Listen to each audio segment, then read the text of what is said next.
ifasique. Pourquoi nous avons trop ifasique? Nous avons pour les première école, il y a formation, il y a médias dans le Congo.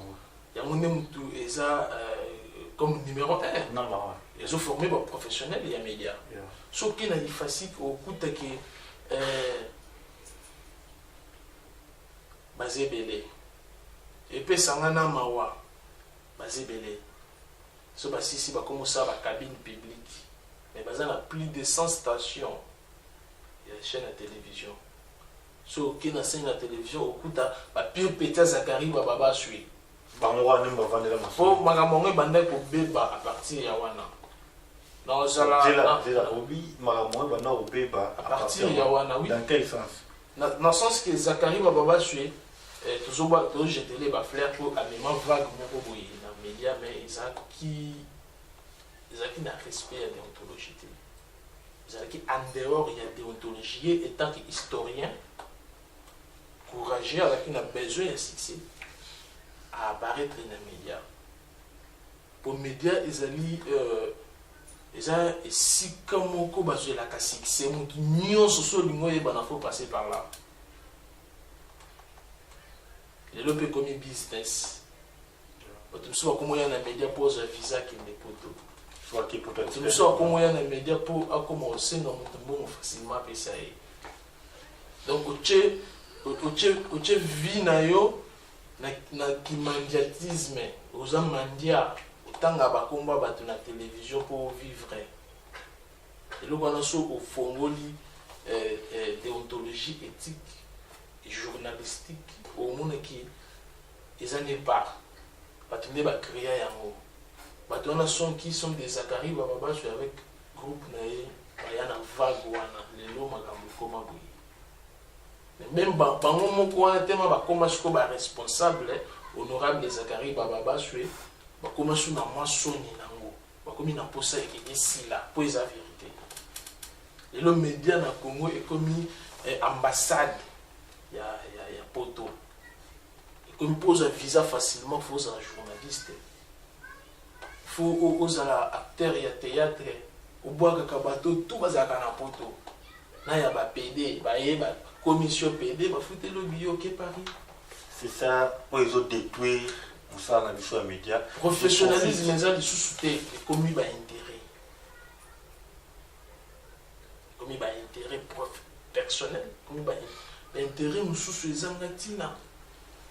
Si vous avez un film qui est pour nous, il y a un ça pour foutre dehors. Bandeko nyonso au bazo bafoué nous la média parce que les lots tout le monde surtout mimi ba de la choix bassi au monde un journaliste soit disant journaliste habillement naie ils a bien été aujourd'hui un journaliste c'est bon à la télé la moment boy façon la télé la même accoutrement na selon déontologie. Il y a journaliste, tout éviter la classe en tant que journaliste. Bah, il y a des qui est toujours présenté émission. Il faut l'agir par mes coups, mais peine mon nana, calèche mon nana, nini, voilà qui vous dit mon boy, non, sur les bandes. Bon, bah, il y a des journalistes, bon, on a invité conseil, nini. Wana, nous sommes aux Zoluba, et ça, il y a un nana yo. Il faut tous à charge, non. Dans le sens, nini. Il faut que ça, vous salam encore, bah, téléspectateurs va apprécier en gros. Et tant qu'il est responsable, jamais téléspectateur à cause de ce là à mon infini. Aussi longtemps qu'il y a une jeune fille même soupé. Mais bon, bah c'est. À Betty bah tatou partout, à zone bien sexy. Trop solo à que balobi faut là ta moi tenir sexy. Et le monde le bas que moni choto la ni bien. Les lo monde de combien d'affaires. Parce que public ba momo bolinga biloko wana. Public si ba moni journaliste mais le moi sexy bon mo bodo émission na yé qui ba noter la mamie. Pourquoi il y a par rapport il y a contrement na. On a invité et là on a autre ebisamo et là on a autre global tout à l'heure là ils a très capital bah il faut pas comprendre que musala nyonso ezakana nibeko na yango musala nyonso ezalakana déontologie nango journaliste a le soda papa journaliste aussi eloko na sentiment ya public te yo za na charge ya ko éduquer public Au éduquer public na ça la référence il y a déontologie éthique il y a musala ou yozo sala. Ce qui déontologie lobby ko la taji par beaucoup c'était yo la taji par beaucoup c'est pour se penser na. Éducation ni nous opé na public na yo. Pourquoi tu le baka très cher téléspectateurs? Pourquoi journaliste avec la caméra premier mot abimisa que ça très cher téléspectateurs? Pourquoi? Ils ont respect. Il y a bateau bazotala yo pour bangonde ba patron na yo. Bangonde ba konzi na yo. Yo ko sale le côté pour mon qui fallait à la kilote mu pousser dans concert. Pour mon qui danseuse il y a jibe musique qui non professionnalisme et média ils ont des choses différentes. D'ailleurs, biso professionnel média d'être créé à la musique. Là non il bien mais le logo écoute les mêmes ba ndeko na biso. Si vous virez si wana il faut ngana yo tout ça la lutte contre yango. Tout ça lutte contre yango na sens il faut que ça la faut ngana yo ko sala musala moko ba téléspectateurs ba apprécier yango. Un père de famille attend be émission na yo abeni pe moi na vandi pe me bazota lango. Et ça te ki émission moko e bandi boy papa a télé atiki bana po eza soni. Média est commis Wenze ya Mibali. Média est commis Wenze ya Basi. Wenze est commis ambassade ya Paris. Ba commis si média place ya koya ko sala commis la kisa. Surtout bito décortiquer ba défaillance union sur ça que média lelo ezala down. Tozali solo beta. Tozatanya beta solo bon classe. Merci chers téléspectateurs, chers internautes, n'est qu'à l'ouake. Oui, j'ai mis sur la FM show.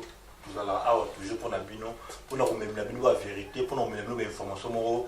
Aujourd'hui, si nous avons des médias, nous avons des bébés, nous devons respecter ce monde du professionnalisme et le monde des médias. Nous devons avoir des tout royaux, de la Alvin Aye, pour nous jouer à moto nyonso. Alors ça, la naïe au vrai sens du mot professionnalisme. Nous devons pour ça. Pour une émission, pour cette émission, l'album, les musiciens et des consultants en général. Et je profite aussi à cette occasion pour saluer mon frère ami. Moi, excusez, Zana éclaircir. Il faut que Alvin Bukassa, les lions de l'Amazonie, l'albatros vaste et oiseaux de mer, a une mentalité où il y a que le cola, les journalistes, qui n'a qu'au solissayo te pour poser journaliste. Nganaza mutumoko yaki na lingi biso tous à l'ensemble tout peut sa valeur dans le journalisme. Ozolanda. Na lingi un jour nazo ata appel ya mutumoko ayebisanga ke Alvin Bukassa ngapi naza journaliste naza kana mo émission nga mo boy naza na besoin de production. Na oyambo na lobango po tozana besoin ya talent na yo po ya monde ya vrai bato ba changer réalité na monde bazui lokuta ba tiamo na place ya bosolo nyonso na pona ba intérêt personnel ya on les obo na monde na biso skonga o mona ki na yena nga na media ko luka mbongo te po mbongo na za nango déjà na yena nga na media ko luka visa ya okende poto te po nga na botama na poto. Donc, nous avons les médias pour défendre la déontologie éthique des médias. Nous avons les médias pour couper sa sens, le professionnalisme.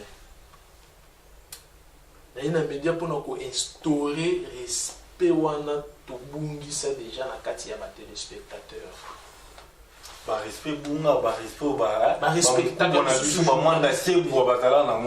Les journalistes comment traiter les lois de traiter les musiciens. Les lois comme journalistes, c'est un mot sérieux. Mais parce que les journalistes, ils sont allés dans une histoire à Congo. Depuis que le Congo est Congo, journaliste. Le premier ministre est parti de Mairie Lumumba, journaliste. Le maréchal Mobutu a dirigé le Congo pendant plus de 30 ans. Il fut un journaliste. Mais les contraires. Les journalistes ont commis ya ki soki parents bamoni mwana na bango ayo ko présenter bango journaliste na famille ayo ki bala olingo bala voyous. Donc aujourd'hui nous les journalistes nous sommes qualifiés comme des voyous, des bandits, des vagabonds. Mais ça bon monter donc chaque vie ya musique to commission na journalisme. OK, biso ndem to photo créer musique. Pourquoi na Afrique du Sud a makambo ezaka séparé. Au moins journaliste azo sa musala azo suka na place oyo ya ninge bandi. Le comité na ba journaliste ba musicien. Journaliste aza na studio azo sa album. Un journaliste asalisi suki akalinge journaliste atie lox na un journaliste atie teinture na mutu dans déontologie en monde. Nous on a posé vague moko ya zacharisme et c'est talent na kati ya média congolais. Ba respecter sous déontologie te pose Zakara banda ko respecter ya modi. Ce que yo yebisanga yi. Émission vers toleka. Est-ce que le ça ma lisusu ekufa. Au moins que mutumo ayaki ko lukande b'intérêt na ya commis honorable député. Mais bien sûr bo bebisi toute une génération. Ils ont déjà émission. Les loba Zakari ba commis 1 million de Zakari. Donc pose à un journaliste à bien faux film. Pose à un journaliste qui doit l'émission na yo faux film na muninga faut le bêtise faut le n'importe quoi. C'est ça. Ce que bilo on a tous en ont besoin de biso ABK production tous en a besoin et à mon tour ya azo présenter journal parler. Azo me biso news de Turquie. Bilo on a na média congolais à susciter journal international les akana kala les aka susciter. Comme il Nalingi bateau bolon ne peut pas comprendre maison journaliste as un chercheur ça c'est premièrement sorry Nalingi bateau bolon ne peut pas y baquer vous avez maison ya production vous produire comme nigne vous produire c'est car la musique qui kaka toi par musique vous avez aussi des branches mususu pour vous produire biso toza la solution ya makambo nyonso. Mutu nyonso aza na problème ozalaka na problème moko boye olukaka solution nango ozwaka te contacte biso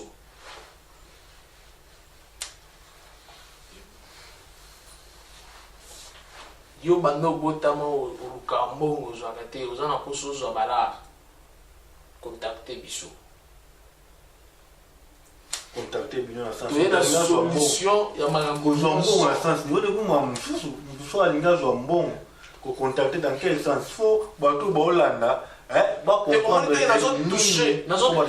nazo toucher ba problème ko ivanda na mitema ya bato. Donc chers téléspectateurs, chers internautes, qui va contacter yo ko ba mutu mo lukaka yeyo alukasa aye. Donc il y a une solution. Il y a ABK Production, agence Bantou du Royaume Congo. Il y a une solution à ma nyonso. Mais j'ai un ami,